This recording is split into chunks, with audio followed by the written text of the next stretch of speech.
in his film South of the Border. Nestor Kirchner died at the age of 60. This is Democracy Now!, democracynow.org, the War and Peace Report. I'm Amy Goodman with Juan Gonzalez. And welcome to all of our listeners and viewers around the country and around the world. The midterm elections next week are poised to be the most expensive non-presidential contest on record. Total spending on this year's election could reach as much as $4 billion, according to a new report by the Center for Responsive Politics.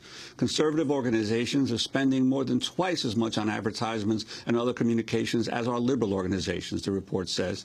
As of Wednesday, House and Senate candidates had raised a combined $1.7 billion and spent $1.4 billion. Fundraising by parties and spending by outside groups brought the total dollar amount raised to $3.2 billion. While corporations are behind much of this money, the Center for Responsive Politics warns that many of the donating entities have nondescript names and don't immediately, if ever, reveal who funds them. Another recent report from the Public Action Campaign Fund estimates outside groups raising money from secret donors are expected to end up spending over $400 million by next week. Common Cause is a nonprofit citizens lobby promoting an accountable and transparent government. Their latest analysis of the spending numbers warns the race for campaign cash has a dangerous impact on democracy and says, quote, when candidates are in a never-ending battle to raise campaign cash, the voters are the ones who lose. And when these candidates become elected officials, they know who they're accountable to, the big donors that help them get elected.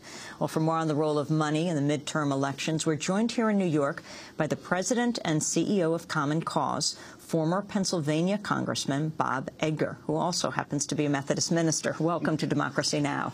It's great to be with you, Amy. Well, so we are seeing a record amount of money flooding politics in this country. $4 billion could be the price tag on these elections. Well, this is the most expensive election. Money is actually going to buy our elected officials in this cycle. When I served in Congress from 75 to 87, money was important.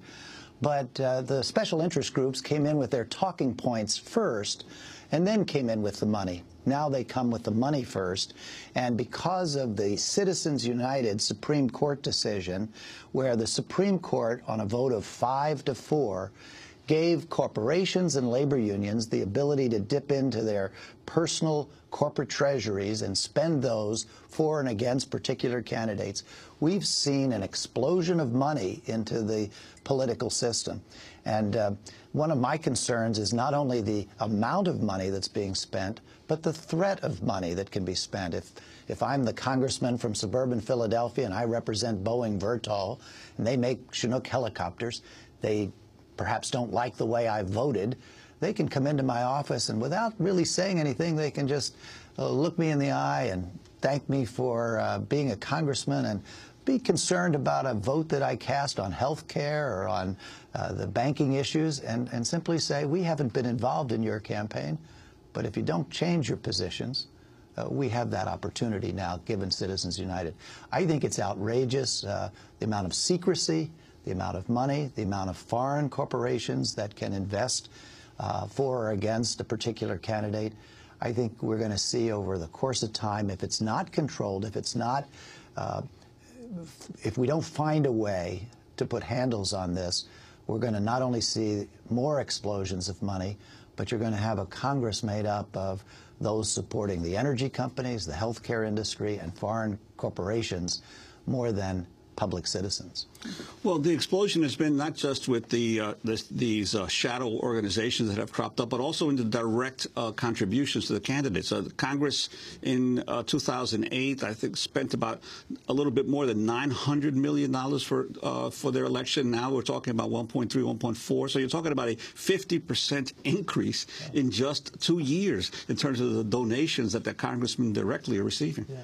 When I ran for the United States Senate in Pennsylvania, Arlen Specter raised $6 million. I raised $4 million. This was back in 1986. Just 3 years ago, when two candidates were running in Pennsylvania, they raised $37.5 million. All you have to do is calculate how much that is per day that they have to raise. They're spending 70–80% of their time on the phone or in fundraising events, begging for money. It's just gotten out of hand. Common Cause is working on a citizens-owned election process called public financing. We installed it in Arizona and Connecticut and Maine for statewide elections, and it's working.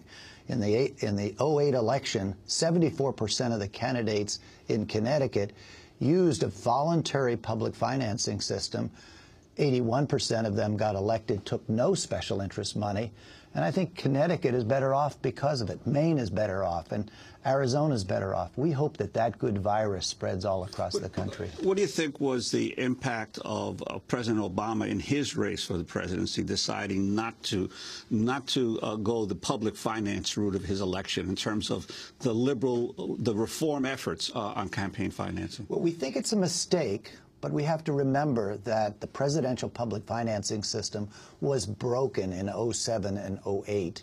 And we're calling on the president to hold a reform White House conference and to come out and work with Senator McCain and other senators on a bipartisan basis to fix the presidential public financing system for the next go-around. In the last go-around, the amount of money was too low and the timing was too late. No money changed hands until March of 08, as opposed to a timing that was reflective of the primary. So most of the candidates were, in fact, out of the presidential race before any money was provided to the candidates. The presidential public financing system worked for a long time. It simply was outdated and needs to be fixed. Have you talked to President Obama? What promises has he made? He made a written promise that while he didn't take the presidential public financing system, that he would work in his first administration to fix it, and we're going to hold him to that promise. We've talked to the White House, we've talked to the staff there, and there's pretty good indication. There's a bill before the House and Senate to fix the presidential system. You just celebrated the 40th anniversary of Common Cause, and we want to play a clip of the veteran broadcaster, journalist Bill Moyers speaking at the event and talking also about John Gardner, who founded Common Cause. Your founding father was a prophet who saw the dagger of money directed directly at the heart of America. Like his fellow Republicans, Teddy Roosevelt, he opposed the naked robbery of the public trust. And as Roosevelt said a century ago in one of the greatest of all American political speeches, it is not a partisan issue we are talking about. It is more than a political issue. It is a great moral issue. If, Roosevelt said, we condone political theft, if we do not resent the kinds of wrong and injustice that injuriously affect the whole nation, not merely our democratic form of government, but our civilization itself cannot endure. Democracy in America has been a long series of narrow escapes. And we may be running out of time and luck. The most widely shared assumption of our journey as Americans has been the belief in progress, the conviction that the present is better than the past and the future will be better than the present. No matter the debacle, Watergate, Vietnam, no matter what has befallen us, we've kept insisting the system works. But listen, all bets are off. We have reached a parting of the ways, and we're choosing the wrong path.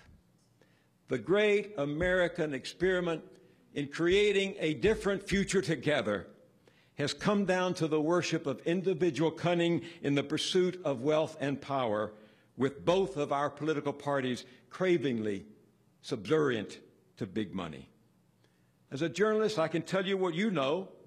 A profound sense of betrayal and loss pervades the country between the coasts. Even despair, even loss of hope in the future. That is Bill Moyers, a very familiar voice on public television, just retired this past year. Bill Moyers speaking at the 40th anniversary of Common Cause. Bob Edgar is the head of it. As we talk about